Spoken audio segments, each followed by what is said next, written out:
Hello guys, you are watching a little bit computer. Today I'm gonna show you the basic of Python. What is Python? Python is object oriented programming language. Python generally used interpreted. What's the use of interpreted? Interpreted that generally convert our language to computer language.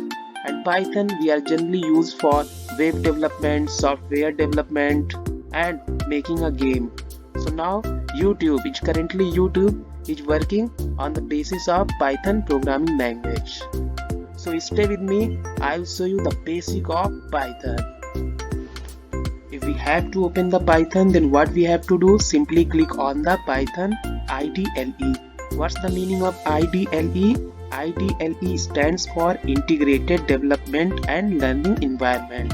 After clicking the IDLE, Python home page will be open like that.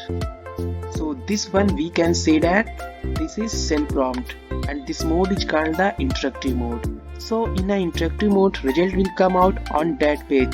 After clicking the file tab, there is given the new file. Simply click on the new file, you can switch on this page. So this is the scripting mode. Why we are using the scripting mode? If we have to write the large program, then we will use the scripting mode. In the scripting mode, first you have to write the program, and after writing the program you have to simply click on the save options, then press the F5, then your program will run. So this is the scripting mode.